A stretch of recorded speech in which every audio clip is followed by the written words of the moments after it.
Welcome to the Guy Pie Podcast, featuring Anthony, Chris, John, Sean, and Mark. This is a weekly podcast where five guys come together to make the ultimate conversational pie about the games they are currently playing. Welcome to the Guy Pie Podcast, episode number 20, actually. Joining me is Mark. Howdy. I'm Chris, and we are shy three other guys, but they got stuff going on, so me and Mark are gonna go old school Gears of War and two-man this shit. Gears of War, Army of Two, freaking everything up in this bitch. Even like the early late year one of Destiny 2 into Forsaken, like when me and you were just like two-manning dungeons and shit like that. Oh yeah. Everybody else kind of dropped off. They're like, well, I guess we're doing all of this 3 people recommended content with 2 people. Let's freaking go. We got really good at it too. So. Oh yeah, like Shattered Throne. Like how many times did we run through that back in the day? Oh yeah, it was a lot. Yeah, back when you couldn't craft anything, so you had to. Well, and also I guess there wasn't even any random rolls, but the weapons were just like hard to find, so we just had to keep on going through that stuff. Like it paid off for us too, like with the exotic missions, right? Because we got so sufficient at like two-manning the Outbreak mission and the Whisper mission that when people started coming back, we would literally run them through it and we'd be at the other end. I got this. I've done this so many times. you were still a blueberry. Oh fuck! All right, let's get into it. Couple new games, one new game on the list this week, and that's the DLC Shadow of the Erdtree for Elden Ring. So I was kind of dead set against picking this up. I think, yeah, Mark, you probably heard me say it a couple times. Like, yeah, I was kind of turned off by the changes that they did. Because like with like base game Elden Ring, you can like over level like crazy. They made the DLC scale differently, that like you weren't necessarily over leveled for it. But what you have to do is you collect like these two things. One thing is like a resource that helps level up your summons. Once levels up your damage and your how much damage you take. Okay. Think of them like in terms of they're very similar to like how you would level up the weapons. Where like, oh, you just leveled up the weapon, it now said like 1 instead of just like the weapon name and all that. It's like that. I don't know how high it goes up to, but they tweaked some things a couple days back where the one that affects how much damage you do and how much damage you're able to take, they balance the scales for like the early game where your first initial upgrades were much more sufficient and you notice a difference, so it was like less of like an initial grind at the start. So seeing them do that kind of made me go like, maybe, you know what, maybe I will check it out, because from what I saw of the DLC, like it did look really cool. It was just straight up, honestly, I was extremely intimidated because I really I depended on over leveling with the main game. Like that was 100% a crutch for me. But so far I think it's hard to say, because like with the base game and the DLC, when you look at your hours spent, it's like the whole time, right? So I can't pinpoint how many hours I've spent in the DLC so far, but I think I could say 10 to 12 hours probably. So like nice, a little decent chunk of it. I think you can look up exactly how many hours you've spent like recently in a game on your PlayStation. I'm pretty sure there's a setting or something like that you can go through, but yeah, I'll have to check into do that. not know exactly what it is. But yeah, I just got to a boss. Are you planning on playing it anytime soon? Or are you going into? You can tell me whatever you want. It's fine. All right, I just got to the Mesmer, the guy like they've been promoting, the snake guy and all that. Okay. So it was like 30 minutes before we hopped in here. I got to him and like, I'll just like go in and just see how it goes, and like I'm just hitting him and like it's like I'm scratching him. I'm like I'm gonna have to I'm gonna have to stop this and then go explore and get more of the upgrades to like make it more sufficient in the battle. You're gonna have to rethink this strategy first. But yeah, so like in terms of actual bosses, I've beaten 2 of them so far. Okay. The one boss I beat first try. She like and like I'm not saying that as like a flex because I am using like the fucking the rocket magic attack with the mimic, like I'm full on cheesing. But like that being said, uh the first boss, when I fought the first boss, it was harder to cheese that boss. But I actually got in my final run, I got pretty sufficient at like dodging the attacks to the point where I only burned through like I think 2 or 3 of my health potions. So like I didn't have to go through like my split. I do 11 health potions, 3 magic potions, just to get some decent DPS in there, and then some good safety nets with the healing. I've unlocked a couple of the new weapons they've introduced, but I haven't really used them that much. There's a offensive shield where like you can dual wield 2 shields, so it's like your defensive one and your offensive one, and like the offensive one is just like it's like a jabbing motion or like a pushing motion. And then there's like Does it have like a big spike on it or something? yeah, I haven't like equipped it yet, so like I don't know like the full extent. Although I did see like a clip on TikTok of a guy just like one shield above head, one shield in front, just like moving back and forth, hitting the boss and all that. So it looks pretty interesting. But yeah, there was like Say the best defense is a good offense. exactly. But I did unlock a new sword type too. It was single-handed great sword, I believe. So just like a lighter version of that, but like a bit heavier than your typical one-handed swords. Didn't really use that. My build, I don't know if you remember how far back you go with your builds, but mine was like a heavy chunk into strength and intelligence, and then I use like the blue crystal sword, which gets bonus damage from intelligence and strength. Um, but yeah, so like I think the great sword did not mesh with the build that I had, so I'm like I can't use that. So. I perfectly remember my build. So what it was I found that one staff at the beginning of the game that upgraded the gravity magic, i.e. the rocks, and that was the weapon I used for the entire game. Yeah, like I think yeah, the one you're talking about is the one I'm like I still am using and all that.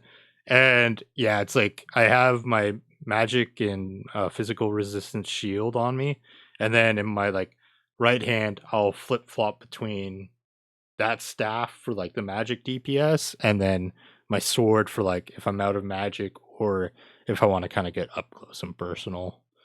But Gotcha. yeah, that staff is fucking broken, and I love it. Yeah, when I was watching the clips, I saw like, if you want this really early on, super great magic cheesing staff, I'm like, yes, I do. But no, I've been having a good time with it. My basic plan, like obviously I'll be going into the other game I'm playing later, but my plan was like maybe 1 or 2 hours a day, sink some time into lists, and then if I hit a point of frustration, I just go chill out and play Unicorn Overlord. Just kind of go like just relax. Like to be fair, I haven't really hit any major points of frustration though, which I'm kind of happy about. So but it's also been like deadly because like I'll look at my clock and like, oh, I just spent like 4 hours playing, like 3 or 4 hours playing. It's like, Yeah. but do you think you're gonna pick up the DLC anytime soon? If down the line, if it's on a super dope sale, maybe it's just like I think we've talked about it before. Unless it's a game, because like back in the day, I would always get the DLCs because like first and foremost, games did not come out as often as they do now, and so like it was like Oblivion and Skyrim and stuff like that. All the DLCs that came out, I always got them because I was like still playing the game because there wasn't really anything else major out. But like it does. I do like how challenging this DLC is, because that's pretty much one of the main things I've heard, is how hard all the bosses and stuff were. Uh, One of the things I appreciated, people were complaining about how hard it was, and so the Helldivers 2 dev came on, and he just said, "A game made for everybody is a game for nobody," or something like that. He just saying, like, cater the games to your audience that you want to make for it. Don't make it for everybody, which I think is a brilliant way to sort of go about that, because there's absolutely no way you're going to please everybody, so why should you, right? Like, these games are meant to be hard, and they should be hard. And if people want a game, they can just, as you're saying, like, if you want a game, you could just sort of relax and breeze through. Don't get Elden Ring. Yeah, I've seen like a bunch of clips of some of the bosses and stuff like that, and they look really cool. And it's like, it's interesting. As I say, like, if I see it on a really good sale, I may get it. But like, for me, there's other things that I'm probably going to get interested in playing, so that's what I'm going to kind of focus on. No, yeah, it's totally fair. And yeah, to echo what you said about everyone complaining about the difficulty, like when I saw the changes to the difficulty, or like in how they did things, my impression was like, okay, this game just is no longer for me, and I just like washed my hands of it. Right? I wasn't like, oh, you gotta switch it back to how you did it back in the first day. Like, part of me was like a little bummed that it changed sort of how the game like is, like how it feels in progression and all that. But honestly, like having caved got into it with like the slight changes they made to make it like one of the things I will appreciate is how the creator went about doing this. They didn't necessarily nerf the bosses. Like, the bosses still have their specific attacks, they have their specific movements. The only thing that just changes is you yourself, you're able to like just increase how much damage you're outputting and how much damage you're able to intake. So there is still like, you do have to like learn the moves of like the bosses. So like none of them are specifically nerfed in that sense. It was just like they made it a bit slightly more forgiving, and like you won't get like one shot as much and shit like that and all that. Like I think most bosses I was usually able to get like 2, maybe 3 solid hits in from them, depending on like what their move was. But yeah, like I do find it really dumb, especially since it's like a From Souls game, to be like to expect them to make it like a walk in the park kind of thing, like in the Yeah, piece like, of like this game is famous for its difficulty. Some people say it's not difficult enough, but like, those are the people that, like, you live for these games. Like, you you guys play these games on with banana controllers, so like, you just sit over there in the corner. For the normal people, like, yeah, it's a very challenging game. And like, I say, like, this is what they do, so why are you going to expect they're going to cater to like a casual who doesn't want to actually learn the game? They're like, no, this, like, you can be a casual and play the game. It's just going to take you 700 tries to beat every boss, and like, just be prepared for that. Which is like, people need to stop trying to cater to everybody and be like, this is the kind of game we want to make, this is the kind of game we're going to make, this is the kind of game we made. No, 100%. And like, even though with like how you brought up Helldivers, like I kind of hit a point where I realized that like this isn't necessarily for me. I respect that they're like, this is what we are and this is how we do and stuff like that. They don't Yeah. I like when they don't cave like to like the pressure and shit like that. I think one of my favorite things most recently was the whole dual destiny mission, like from D2, like the 2-man one, where people were complaining about it being like a 2-man Yeah. mission, and like it's just like either like just play with somebody random, like how they designed it, or like it's just something you're not meant to experience. Yeah. And not even that.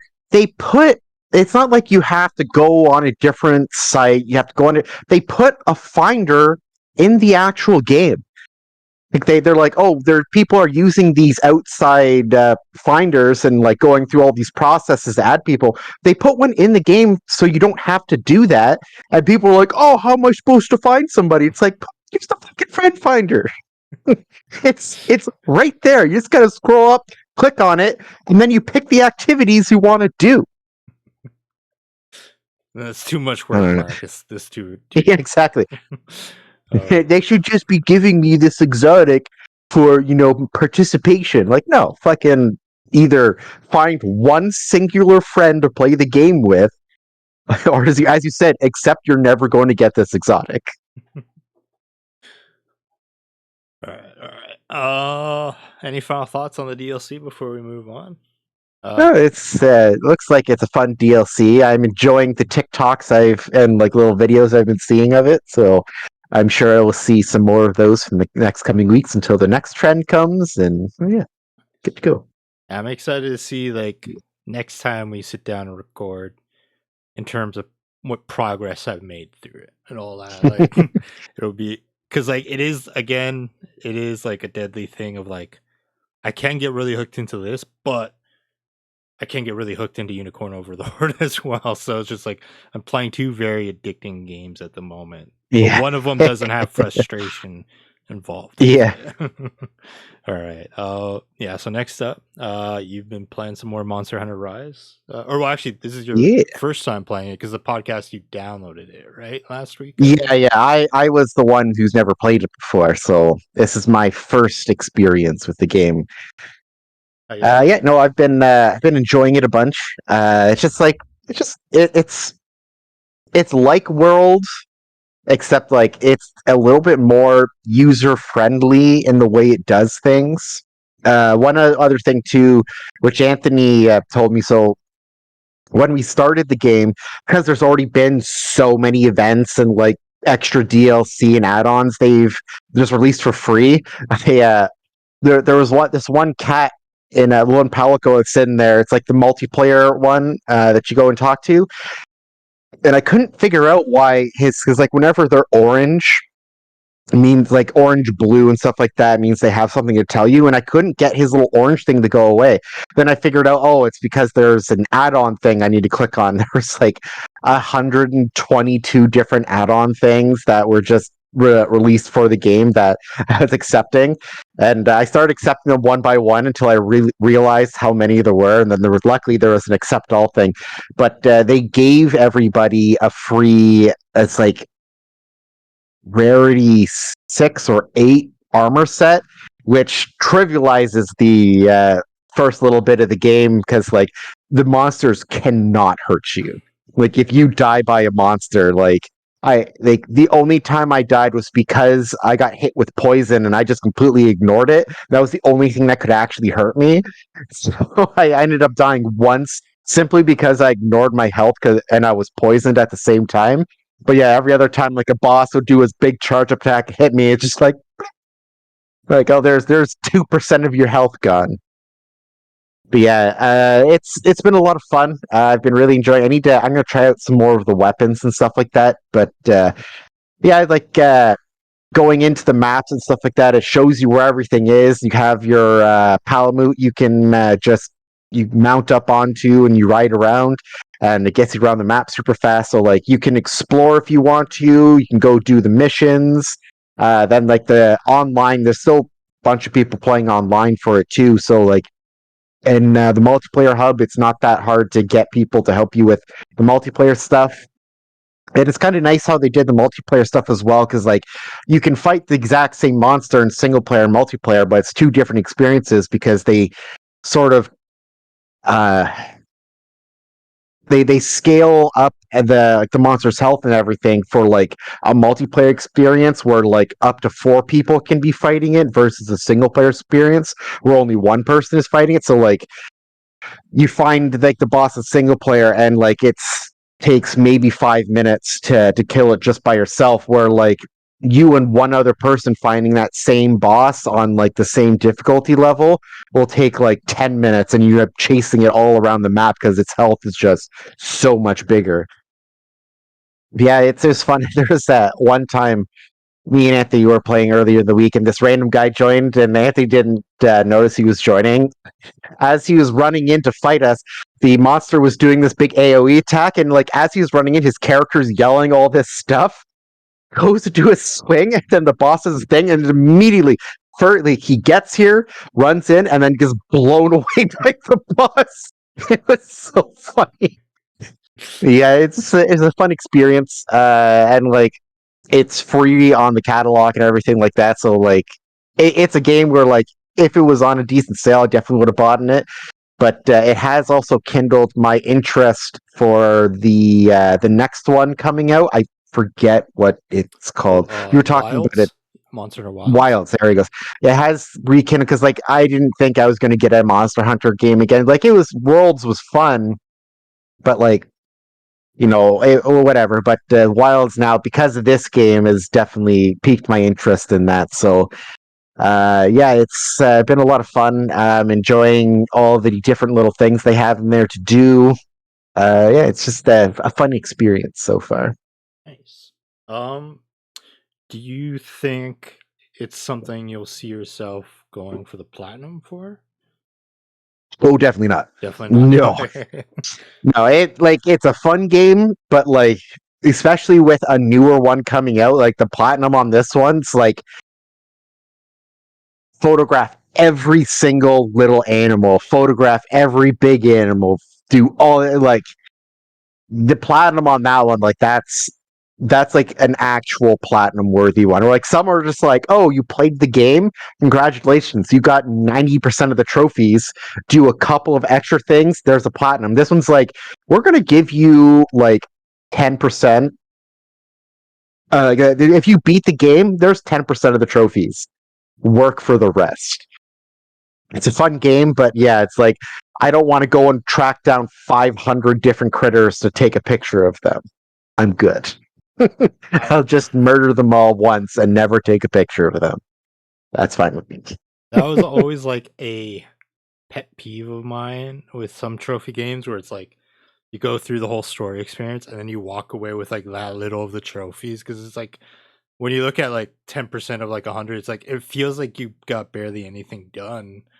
It's just like, but like you just went through the whole story and shit like that. Like, Yeah. Like I do like it when like the trophy grind is like it's like half and half sort of thing, where like the story is like half of them, and then it's like, oh, actually you have to do like special things in order to get the other half. That I don't mind. But yeah, like if it wasn't super ultra tedious tasks, I'd probably be a little bit more into trying to get it. But yeah, just like as soon as I was going through the list, I'm like, not going for that one, not going for that one, not going for that one, definitely not that one. Yeah, so I just like smashing the monsters in the face with my change axe. That's good enough for me. nice. No, I respect it. Any final thoughts on Rise before we move on? If you ever were thinking of trying it out, do it. It's fun, good experience, especially if you have the catalog, because it is free on there. All right. Next up is a game that you had played recently, Yeah. and that I finally got around to, because earlier this week I got my platinum for Another Crab's Treasure and Daxter. Finished those games. They're done. So yeah, I started going on to this, and I think what's impressed me so far, I think that I am 14 hours in. If I just from what I just recently looked at for like the PlayStation time for Unicorn, like in those moments during like the actual battle, like where you have the characters fighting each other, that art style is so fucking beautiful, man. Like, Yeah, it's simple, but it's also detailed. yeah, I thought I really appreciated about that game. Like, you don't need to break ground on a brand new, like, this is the best graphics you've ever seen in your entire life. It's just like somebody, like a team of people who are really talented artists, know how to do like simple but sort of like appealing animations. And just like, yeah, this character has like 3 different animations it does, but it's going to look amazing while you're doing it. So like, I do really appreciate how they went about that sort of thing in the game. yeah, like, and like I've just found like the whole game itself so addicting in the sense of like as soon as I started like figuring out the renown system, it's like okay, you hit rank D, you're able to make more like little groups, and then you hit rank C, and then you can add a fourth member to each group. I love like before I go into an area for like say like the next battle, I like going through my formations of my teams and being like, what's like a really cool team composition I can do here? Like my main team, like with my main guy, is the first rogue or like thief you run into early on. His sister who you run into later on, the one the girl Oh who yeah. She's a beast. and then the first archer you run into, that guy is a beast. He's like his like true shot like has helped me so much in like certain battles, like where it's just like that guaranteed hit. Um, but no, it's surprising to me. I don't even know how many people I've like unlocked in terms of like my roster, but I continue to get more and more excited going to a new era and be like, who am I going to unlock now? Like, who's getting added to the mix? And then just like then reworking again. Like, okay, you're now Oh yeah. going into this group and stuff like that. It's a really addicting game. As we said, yeah, it's beautiful. Um, and I love the nostalgia too of the overworld with how it's presented to you as you're running to like each thing. It's like so simple and Yeah. like classic that I think they did a fantastic job with this game, man. Like I yeah, I can't wait to eventually get the platinum for this. I can't wait to sink more time into it this week. Um I'm trying to think. Yeah, just wait till you get to the one of my favorite groups that I made was in the northern area. Once you get to the snowlands, those are freaking some of the like tankiest guys.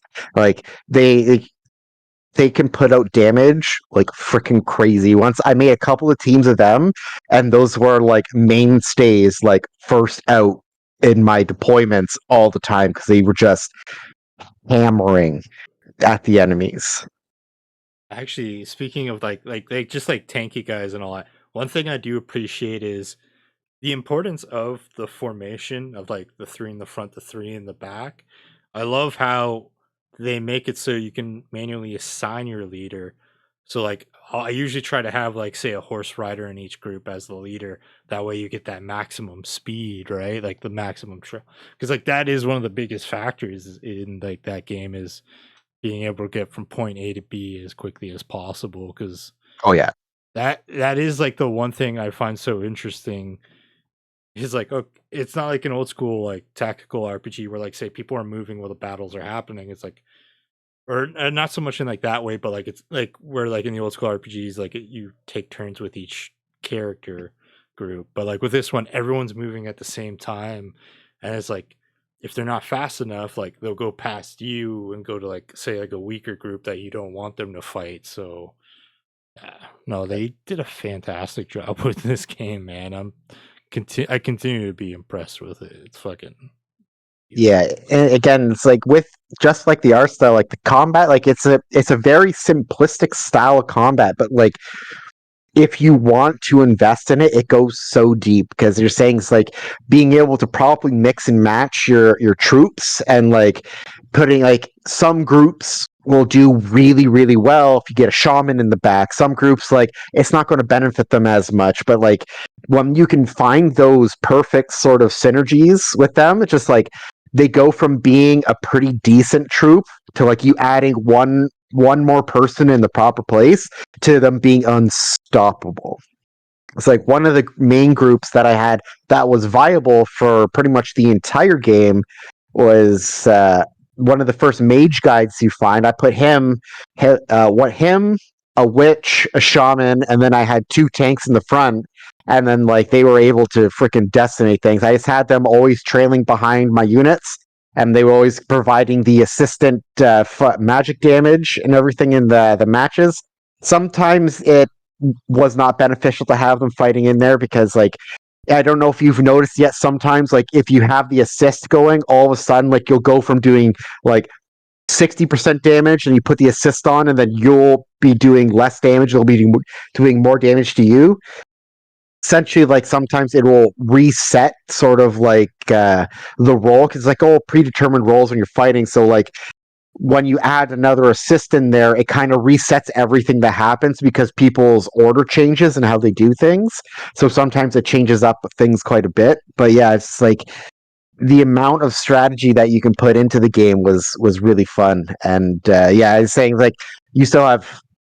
You said you got into the elf area, right? Yeah, so I it so I realized earlier today because like I was going into the next area I was supposed to go into, which is further into your cousin's area, but I Yeah. was like, I started seeing like the enemies were like around group level 15, and like at the time my characters were around 10, 11, so it's just like, oh, like let me. I took a look at the map and like I saw the black towers being like, oh, I didn't do that, didn't do that.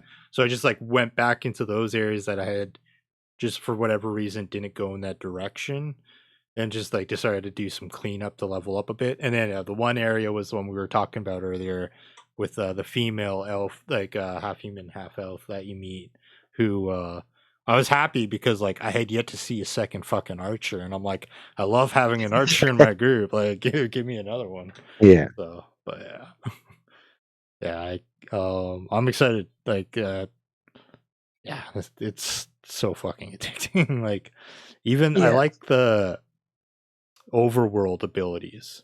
Like, my archer in my group, a lot of times, once like all my teams are out, I'll use the one where it's like he does like the radius, like Is arrows. Like it's the most destructive fucking thing that you can use from start to end of the game. That is one of the most viable ones that you can use.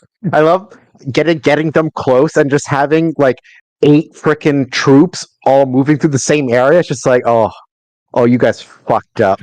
Just doing that attack and leveling the field.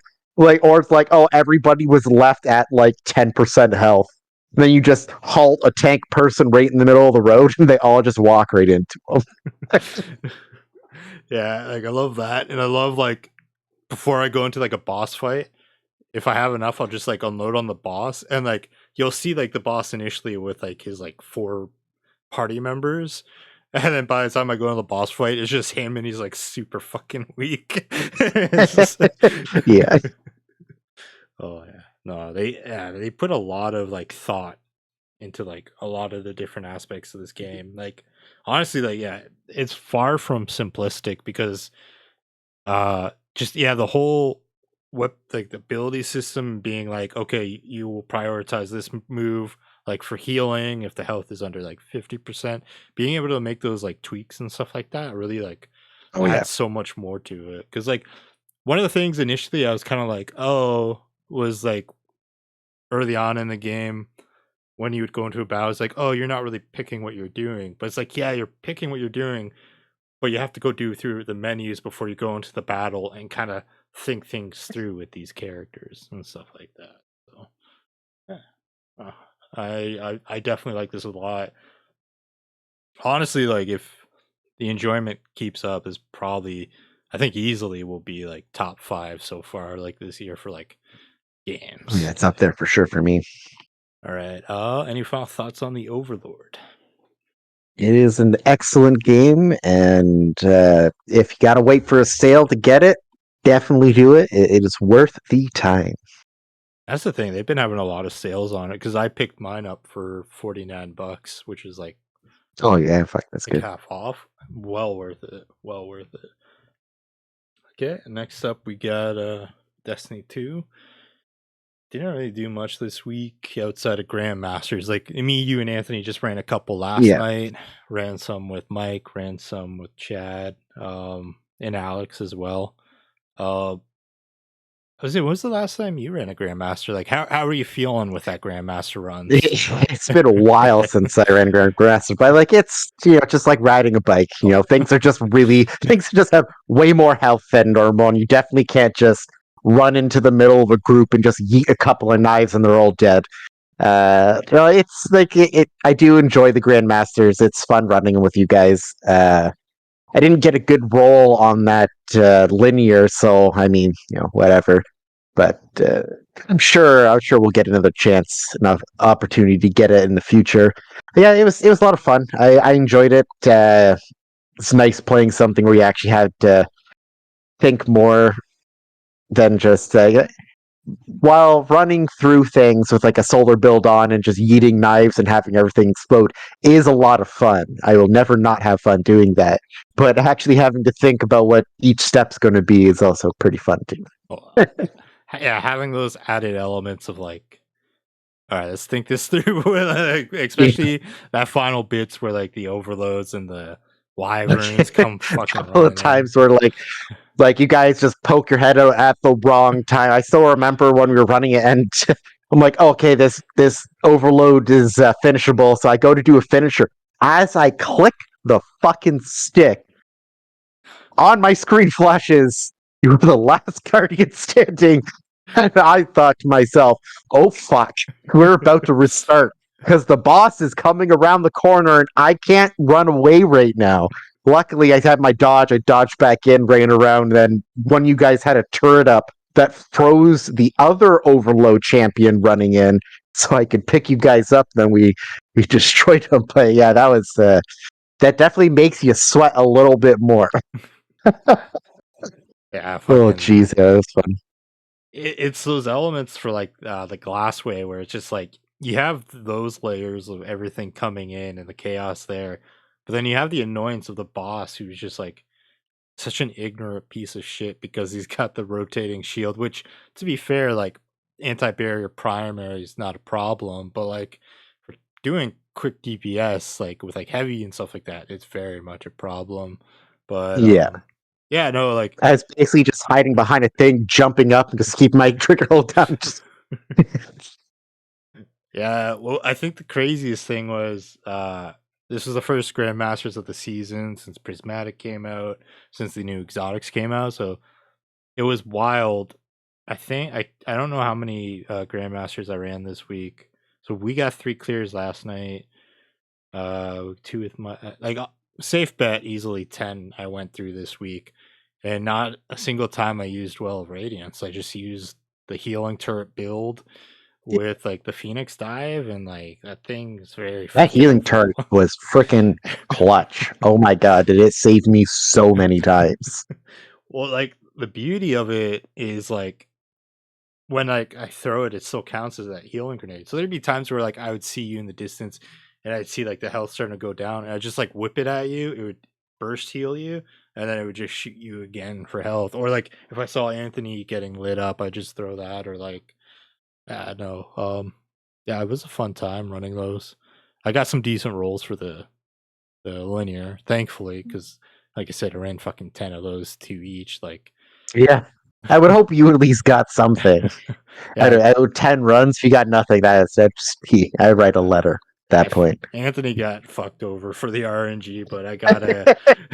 Didn't every single one of his have hatchling on it? Yeah, he had. I think he said he had like a tolerable roll, but majority were hatchling. Where I wasn't saying anything, but of the 4, like the 4 we got last night, 2 of mine had bait and switch, and like one was a envious bait and switch, and the other was a rewind rounds bait and switch. So I was just Oh, like, nice. I was like, I'm good, but unfortunately he's not so good. But yeah, yeah, I don't think yeah, there wasn't anything else of note. Yeah, because we talked about the raid last time and all that. Yeah, yeah. I mean, like, I think because all of this stuff is now released, and now we're just kind of doing stuff weekly. I feel like the topics on this one will definitely be a lot shorter till our next raid attempt, and hopefully we beat the third encounter at least. I'm sure we will. So it took us a couple of tries to get our stride, and then we started managing to steamroll the encounters. But yeah, we'll have. I think it's because you said we'll have like 1 or 2 different people on our next raid So attempt. I think we might have the same team composition. It all depends on Alex says he has some stuff going on. So if he's unable to, we'll just like reach out to Mike for that. And if Mike can't, we got like Gotcha. we got options, worst case scenario. Yeah. For the sake of going into the next one, since like we only got the 2 encounters, it would be cool to have that OG lineup just because everyone's got the comfortability. Yeah, we're already familiar and try and get through it. Yeah, but no, we'll see how it goes. Yeah, I think obviously not this weekend coming up, but the next weekend is where we're looking at doing our next run. So, Okay. yeah. Any final thoughts on the D before we move on? Gotta enjoy the D. Gotta. All right. Next up is the Steam Summer Sale. That is currently live. Ends July 11th. Yeah, there's not much we can really say about it except for just if there's anything that intrigues you. So I'll let you go first. Anything catch your eye? Yeah. I'll just, as I say, we're talking about a little bit before, and I wanted to wait until we're actually in the podcast to talk about. I used to fall victim to the Steam Summer Sale quite often, and it's like, let me look up my library. I want to see how much I have in my library. Is there a way to tell the number? Yeah, so I have 145 games in my library, specifically because of these Steam Summer Sales. This is going back, but yeah, it's just like their deals on there. I haven't really browsed recently, so I don't know if it's still as crazy as it used to be. But like their deals, I remember someone was like, "Oh, there's this pack of 15 games that's a total of 95% off." $15. It's like, well, I mean, you can't not buy that bundle at that price. Like there has to be one or two games in there that are good. It's like I have so many games where like I haven't even remotely tried to download these things to play it, and like I'm looking through it and like I haven't played yet. So many of these things.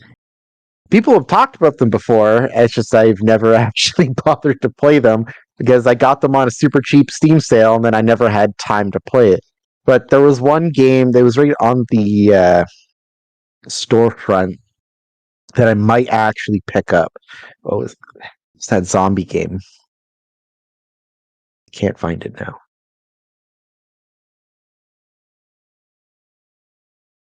It's just like kind of like a over like a bird's eye view like zombie game stuff like that. It's not like anything super fancy. I've seen a bunch of clips and it looks fun, so I might end up picking that up. But yeah, I try to ignore the Steam summer sales.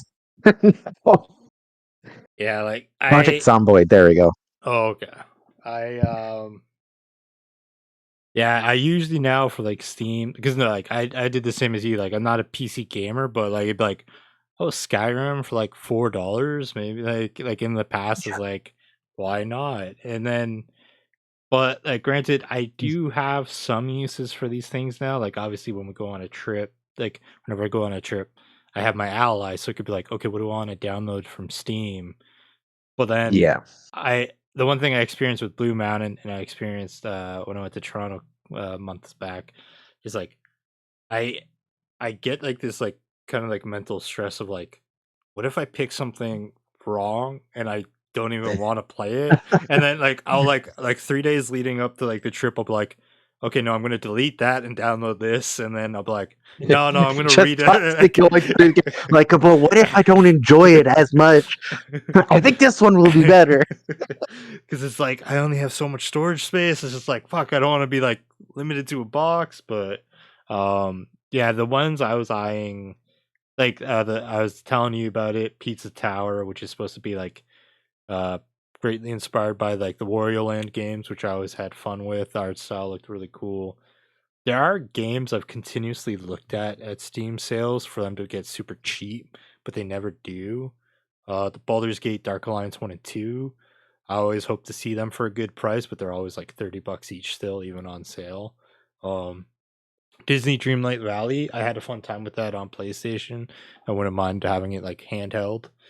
Um, even like truthfully, like if I ever do see Baldur's Gate Dark Alliance or not Dark Alliance, Baldur's Gate 3 on sale for like half off, I'll probably pick it up just because like I did like I did have a great time with that game, and just being able to have that as like a portable option, even though like obviously it wouldn't run as amazing as Yeah. on a high end computer It's or Baldur's PlayStation. Gate 3. is probably one of the most perfect games I've ever played. Like, I didn't get the platinum on it. I know you did, which I was impressed by. But like, goddamn, was that game like I did the one run through and like, holy fuck, was it everything that I was hoping that a D&D game was going to be? Like it hit all those niches. I loved it. The amount of stuff you could do in that game, holy shit. So good. Yeah, they went above and beyond with that shit. Like, even like from my angle, not being a D&D guy, but being a tactics guy, like the way they were able to, it just like these things shouldn't work the way they work, but then like they do. Like, it's just like you can fucking grab like the magic hand, like pull like a lever from like across the thing and just like bypass complete like platforming sections and just like cheese things. And it's like logically, like you're like, when you think of a game, you're like, how does all this work? Like, how did they think about all these things and all that? It's insane. Like, See, what they did was they had a bunch of fucking nerds sit there and go, okay, find a way to break this scenario so we can add in a legitimate way that this break can happen in the game. Like all the people, it's like they were so passionate about that game when they were making it, which is why another reason why I'm happy that they aren't doing DLC for it, because they're just like, we nailed it the first time. Nobody's really into trying to make anything more for the game, so we're just going to leave it. Because like truly, like I don't even know what you could add to the game afterwards. But yeah, it's like they truly just went through with the mindset of like, okay, now if I was actually playing this game, what would I try and do here? And then they just thought of that from every single angle, and then they thought of the solution for it from every angle, and they put it into the game. Again, like, how do they figure out all those different things? Because there's some stuff in the game, like I still see videos now of like, holy shit, I didn't even know that was a thing. Or like I didn't even see this fucking thing in like the playthrough I did. Like other people like talking about like I'm 300 hours in and I didn't even know this was an option. This goes to show you how much stuff is truly in the game. It's like I saw one thing, this one person was showing there's like this reporter when you get to Act 3 that you can talk to, but it's the that one evil chick, I can't remember her name, but like she's like the I think I know the yeah, like, daughter of well, yeah, I don't want to get, I mean, it is an old game in the spoiler territory. it's just that, well, if people haven't played it now, Yeah. they're not going to. Yeah, that's But fair. it's the shape changing chick who has one of the stones, and he just walks up to the reporter, and it's like, okay, so I played this 17 times, and this is what we're doing on this run through, and just dummies her in one round. It's just like, holy shit. Yeah, even just the first time going through it, to seeing people creating like, oh, this is a solo run of this boss, like the hardest boss thing in the game, and I will beat it in the first round. And they have just this crazy ranger rogue multi-class. It's just like they got like freaking 30 different attacks off, which I don't even know how that's possible, but they do it and then they win. But yeah, it's such a good game. Fucking being able to persuade bosses to just kill themselves. and that's the most D&D part of it, where it's just like, I have this big elaborate boss fight, tons of mechanics, and your players go in and go, but what if we did this? And you as a DM sit there going, roll the dice then, I guess. And then they get like a nat 20. You're like, well, shit. Well, here goes this entire encounter out the frickin' window. Yep, they do what you wanted them to. Which I've had happen a couple of times. And I gotta tell you, the one time I'll bring this up, I think I might have brought this up before, but like I had this big elaborate sort of like guerrilla warfare thing in mind for like how the players were going to get through this. Like they're going to like bait these people out. It's like there was truly, I put 90 enemies for them they're going to have to try and chew through. So like they're going to have to like figure out how to bait them out from this keep, take them out in smaller groups, blah, blah, blah. They just bought a bunch of fucking oil barrels. The druid summoned a bunch of giant owls, put a lit lantern in one talon, an oil barrel in the other talon, and they firebombed the fort. So I'm like, that's too smart for me not to reward this. So they won.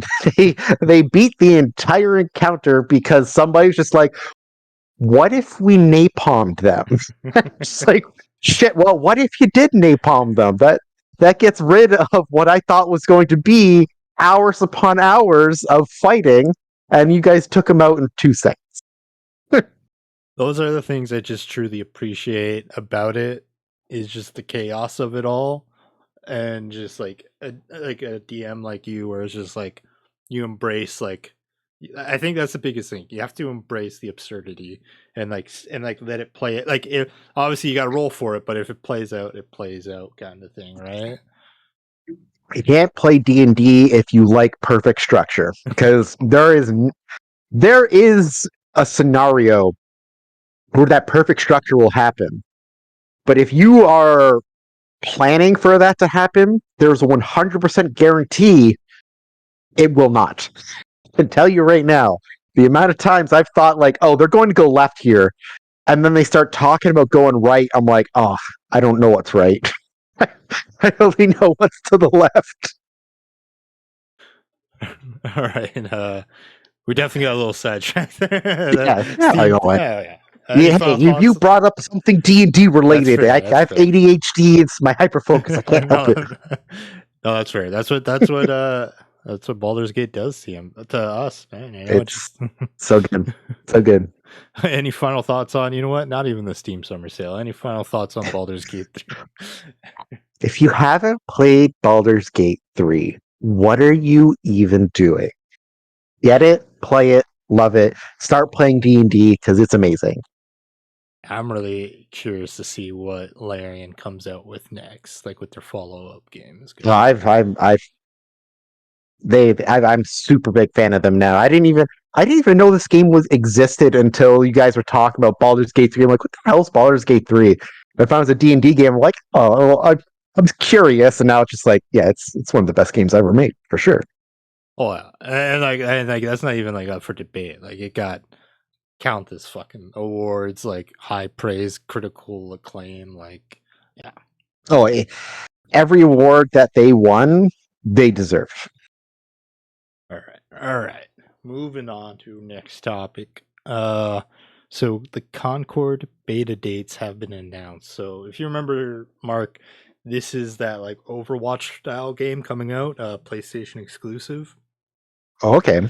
So it's going to be a 5v5 live service game. So like what they're pitching it as is weekly there will be story like updates to kind of like help the characters grow more in terms of like personality and stuff like that.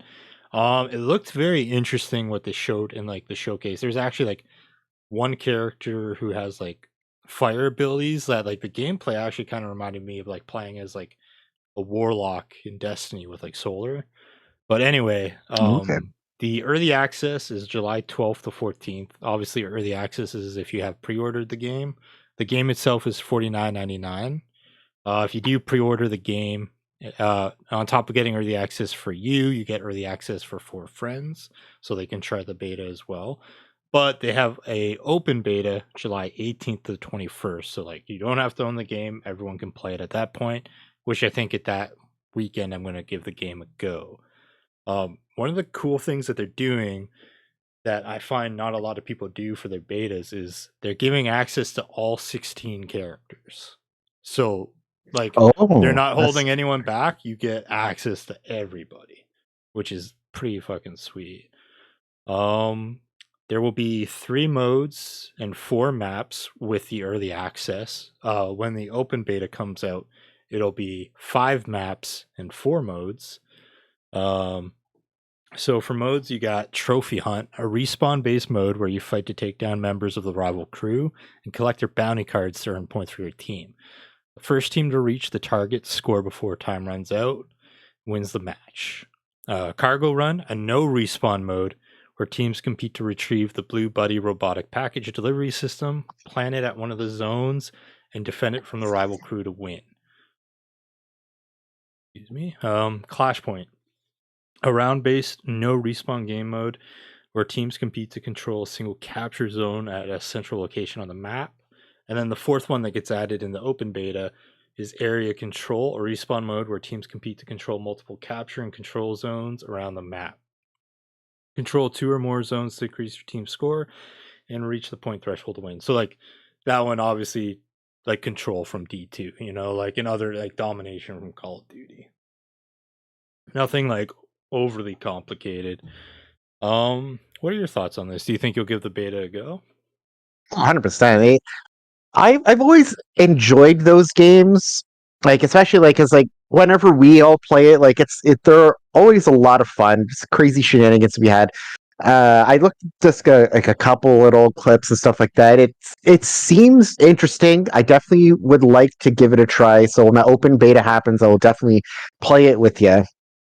It is nice that they're not just teasing like a couple of their characters. They're like, okay, you can try everybody, which I think is a very smart way to do things, because like you can show a character having cool abilities as much as you want, but a lot of the times I think we found like with a lot of games, like just because it looks cool in a video doesn't mean it plays cool in the actual sort of game. So giving access to everybody during those trial runs, I think is the smarter way to do it, because first and foremost, the devs can troubleshoot their characters and balance way better if everybody can try everything out, which is very smart. Because like think of every single game that's come out kind of like this, and like people just bitching their faces off about balancing issues, right?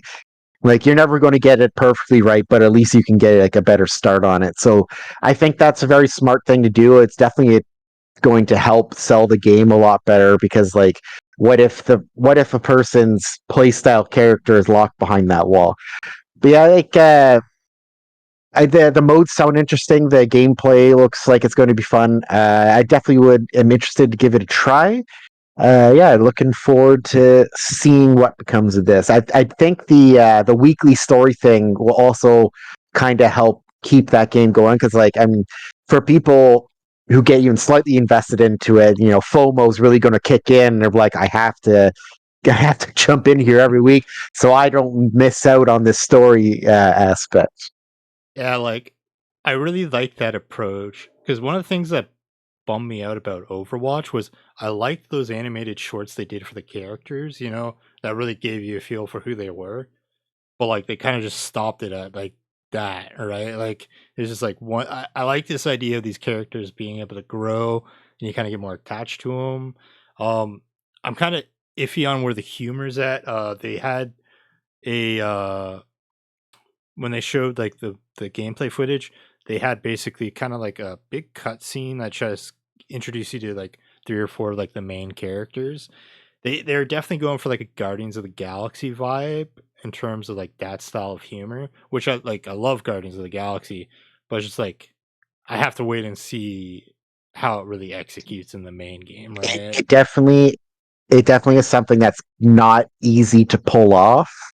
So I think it's 100% good. Like, just waiting to see, because like it can either be very good or very bad. I feel like there's no in between with that. Yeah, yeah, my thoughts exactly. Like, yeah, it'll just like there's nothing worse when it just ends up being like horrible clone, right? Like like almost soulless, where it's just like you're just trying to copy and paste what was done before. Yeah, like you didn't put any effort into this. You just look at that and said, make that. But any final thoughts on this before we move on? I don't know. I'm curious to see. I mean, it's me out 2 weeks. You said the 14th for the open beta, right? So the closed beta 12th to 14th, open is 18th to the 21st. So Oh, not too okay. far away, not too far I away. remember one of the numbers. That's true. That's true. All right. So it's like 2.5 weeks. We'll give her a shot. Oh yeah. So next up is so this one is actually probably some solid news for you. Xbox Cloud coming to Amazon Fire TV sticks. Now, I don't think you have like a Fire TV stick, but like a while back, how we were talking about ways for you to play future Xbox exclusives, this is probably going to be like one of your most ideal things. So in July, Xbox Game Pass Ultimate members can access and play hundreds of cloud enabled games directly through the Xbox app on select Fire TV devices. No console required. The integration brings the vast Xbox Game Pass Ultimate game library to your TV with just a compatible Fire TV stick and a Bluetooth enabled controller, making games more available. So there are only 2 models currently of the Fire TV stick that support it, the Fire TV Stick 4K Max or the Fire TV Stick 4K. So basically, all you have to do is with your Fire TV stick is you download the Xbox app on your Fire TV device via the App Store. Once you install and open the app, you'll be prompted to sign in with your Microsoft account. If you're already on Game Pass, you're good to go. And then all you have to do is connect that controller, and you're ready to start playing games. So, how do you feel about this? I mean, that definitely would make me more open to trying those games out, because like I ain't buying a fancy PC, because like I like some gaming on PC, but it's like I enjoy like the kind of retro style, like Terraria. I played the shit out of Terraria, and like that's basically the almost the maximum of I usually go for like graphic loads for games I do on PC. But like if it's just as simple of buying one of those Fire Sticks and plugging it in, like if they like it's like for the new Elder Scrolls game, if they truly do not bring it to PlayStation, which I think is a way to miss a lot of money, I might be tempted to get it for that one for sure. Beyond that, like there's not a ton of Xbox exclusives that necessarily like scratch that itch for me wanting to play them. One thing I did see recently, I don't know if you saw this, they have been teasing about potentially releasing Halo on PlayStation. I don't know if it's any of the newer ones, but like the older ones, which if they release Halo like 1 and 2 and possibly 3 on PlayStation, 100% I would buy that right away and platinum the shit out of them. I was gonna say, if they do the thing which makes sense to me, where each game has their own individual platinum list, are you fucking just marathoning going through getting all? It's not even a question. Not even a question. Halo is one of my favorite game series of all time. I'm not an Xbox person anymore. I haven't played the newest one that came out, but I've also heard a lot of really bad things about it. So I've never really been tempted to play the newest one. But like Halo 1 to 3, like they're iconic. Those games were so good, and I sunk so many hours into it. The only thing I think rivals the amount of hours I put into those games would be Destiny. So, which I mean, it's made by the exact same people because Bungie was still in charge of it at Halo 3. So, I mean, I guess that kind of goes on to why I've still played Destiny. But yeah, like those games I've always enjoyed. So, yeah, like them bringing that stuff onto a more accessible sort of thing than buying a whole console, I think is very smart, because like like buying maybe like a $100 Fire Stick thing where like you can also plug in and watch your Amazon stuff on whatever and also potentially play these Xbox games, I think is a very smart move. But yeah, so hopefully they release the Halo for PlayStation 5, because that would be amazing. But this is also a pretty good move on their part, like looking into the future. But they should just release all their stuff on PlayStation anyways. No, definitely. Like, yeah, the new Elder Scrolls game would be,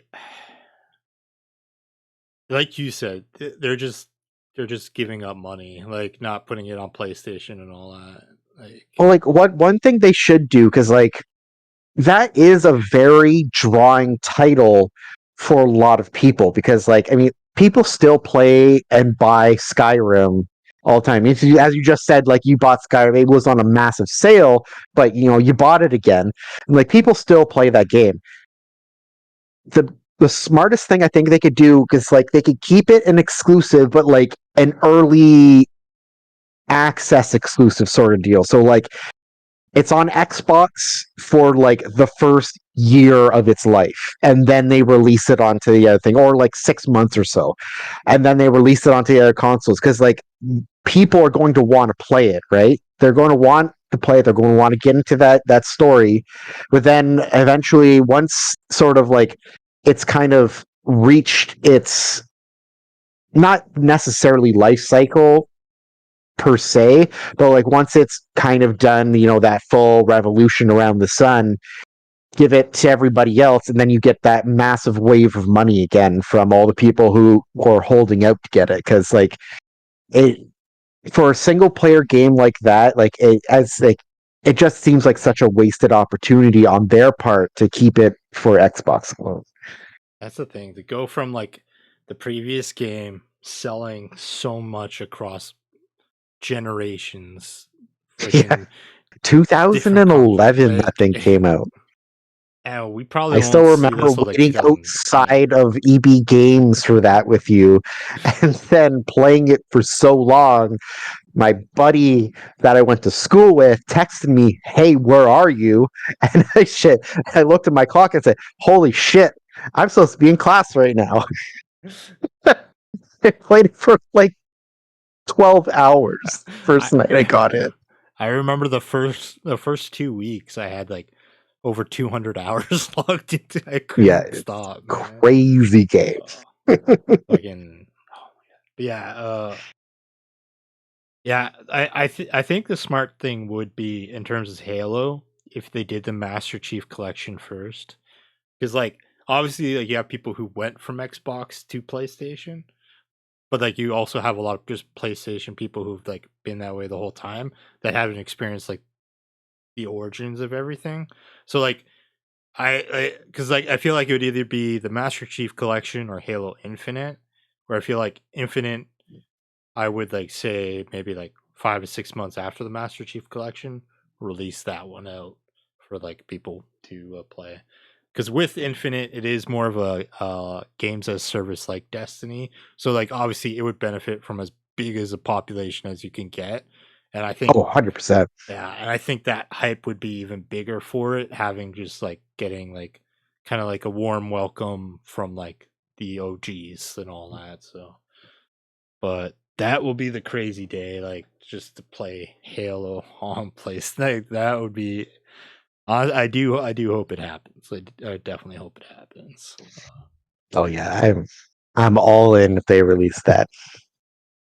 But yeah, like in terms of games, because you're talking about like there isn't too much that would necessarily like interest you, right? Like for Xbox exclusives, like you do have The Gears of War E Day and potentially the I was Fable. just about to say Yeah, that would be the only other one that I can think of right now that would potentially interest me because like getting the backstory on them, yeah. like being able to play through that would definitely like a more interesting sort of thing. But yeah, I can't think of too many other game titles right now on the Xbox that sort of pull me towards them. Scalebound is definitely not one of the games. R.I.P. Scalebound. Yeah, But that was the one that broke the camel's back for me. it's the ultimate betrayal. All right. Yeah, I was so excited for that game. Any final thoughts before we move on? Yeah, it's a smart move. Hopefully, it goes over well, and then they decide just to release all the shit on PlayStation as they should. All right. So next up, fucking, it's just crazy because like another game from like our high school days, right? Fucking going back, like Dead Rising Deluxe Remaster plus a Capcom showcase. So, currently no release date or specific platforms for the remaster. That being said, the Capcom showcase for this is tomorrow, July 1st at 6 p.m. EDT. So by the time this comes out, we'll definitely know more information. The Showcase will focus on Dead Rising Deluxe Remaster, Kunitsigami Path of the Goddess, and then the mobile launch of Resident Evil 7 Biohazard. So Resident Evil 7 on like iPhones and shit. What the hell? I mean, So an interesting thing is the original voice actor has been replaced for Frank. So I'm curious why. Like, but the visuals, like, if you watched the 40-second trailer, right? yeah, Sean mentioned earlier, it doesn't seem like a remaster, but a remake. And like, I actually I pulled up a video where it does a side by side of like the opening, like so they just teased that like opening sort of cinematic, and like a side by side view. It is 100% different. It's like they didn't just make a new, like they didn't just put a new coat of paint on it. Like the buildings and everything in it are completely different. They definitely remade all that stuff for that opening cutscene. So like it could have just been the cutscenes they remade everything for, but like it'll be I guess tomorrow we'll find out more about it. But yeah, I still stand on my stance of like just make new titles. But this one, I really really did really like the first Dead Rising game, so I might get it. Yeah, that the first Dead Rising game is one of those games, not to like say the extreme of like Baldur's Gate 3, right? In terms of like how is all this possible, but like there were like similar vibes back then of like all the shit we could get in Dead Rising, like the Mega Man blaster and all that, and like Oh there's yeah, just the absurdity of everything. It was like a perfect sandbox of like, hey, go kill zombies and shit. The only thing that sucked is obviously the time, the deadline, and all that, right? Like you always had that pressure, but at the same time, I also kind of liked it, right? And it's like, can you get all these things done? yeah. I thought that without that timer in it, I feel like it would have been a way different game. I feel I do not believe that it would have had the same sort of impact if it didn't have that timer in there. Because as you're saying, it's like it puts it it puts a pressure. So like once you get through the sort of like that run, and like you're not going to complete the actual game on that first run, like then you plan ahead. It makes you think like, okay, this run I'm going to try and figure out where my next step is going to go. Like, okay, so I figured out this and this, so I'm going to prepare this for this run. I'm going to see where that leads me. So I feel like without that timer, like the game itself, I feel like it would have been a little bit more lacking in a way. No, I But definitely agree. you know, yeah, hindsight is kind of 2020 here because we've only ever experienced it the one way, and I think it was perfect the way it was. But you know, we'll see how this one goes. Maybe they'll have just maybe they'll put into a game mode in where it's just free roam and you can do whatever the hell you want. I like it was almost like school, right? Like because you'd have like the schedule you're following, and all of a sudden it's just like, oh, the next story beat is like 2 hours away. So you're like, so I have 2 hours to do whatever the fuck I want. So it's like a recess or something. It was fucking Grab some chainsaws and start spinning through some zombies. Or like when you get to level 50 and then you just had the zombie walk and you could just and the zombies are like, that's totally a zombie. I remember like in like the early days of playing it too, like this the psychos where I'd be like, oh fuck, not these guys. Like the one point when you would go outside and there's the three prisoners in like the fucking thing. It's just like That all these metal music assholes. going and the jeep with the machine gun. But yeah, I'm curious if it's just strictly visual. Like I wonder if they said if they're sticking with the remaster name because like they overhauled the visuals and like the gameplay is pretty much the same. But it's just still questionable with them switching the voice actor. So like that makes me go like, are we seeing tweaks to the story? Maybe like different things. Like Yeah, because like when you said to me, because like it. A remaster is just they keep all the original lines and everything. Because like I don't know why you would change it. But yeah, with a new voice actor, like it seems like they're redoing lines and that there might be new stuff. Because like I personally cannot think of another reason why you would recast the voice actor or why you would even need to bring the old one back in when you still have all the stuff from the first one.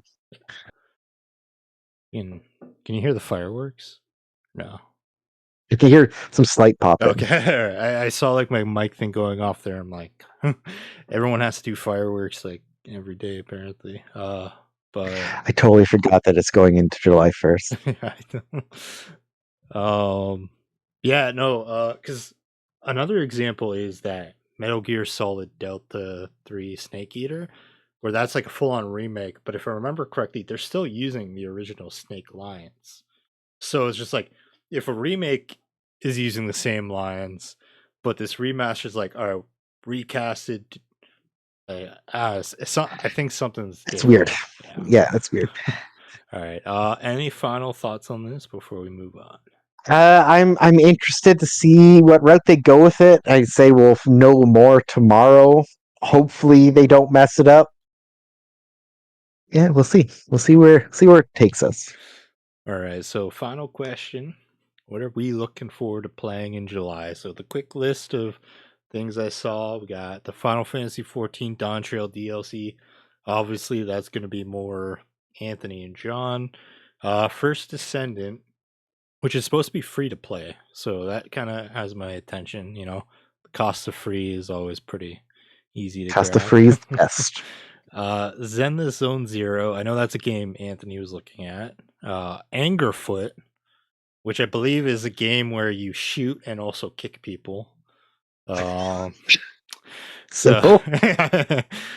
Flintlock: The Siege of Dawn. I remember seeing footage of this from an Xbox showcase. I can't remember specifics, but it definitely has my attention. Nintendo World Championship NES Edition.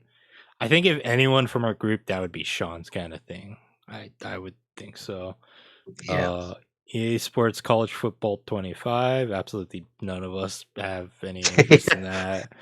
Not even a little. Kinitsigami, Path of the Goddess, the star name EOS, which was like that photography game that initially the description I thought would be your kind of thing, but so what's caught your attention from everything coming? Honestly, I don't really have anything that's jumping out at me for July. Which I mean, it can be a good thing because I have been meaning to get out there with my camera again. So maybe the lack of stuff will help motivate me to start doing some more photography. Yeah, like nothing really. Sort of net the August. I have some titles coming out, but yeah, July is kind of dry for me personally.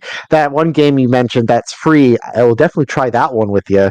But beyond that, there's nothing really that's sort of pulling me in any sort of direction.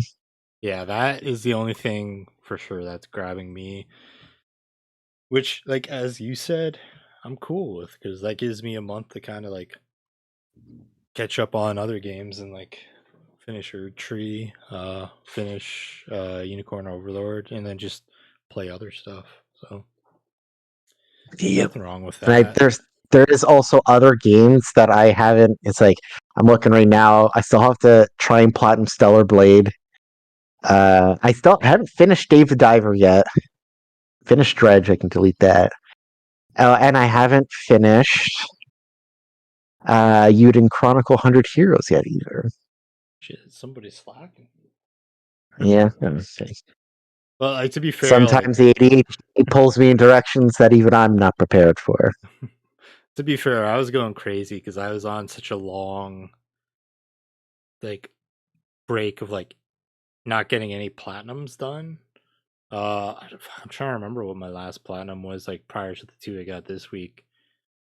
I think it was like a solid 2-3 months because like the Destinies of the Light stuff popped out, Final Shapes, which is like full on grind mode, and like yeah, like now that I caught those two platinums, like that desire's like, all right, I gotta get Unicorn done, Yeah. I gotta get other shit done, but it's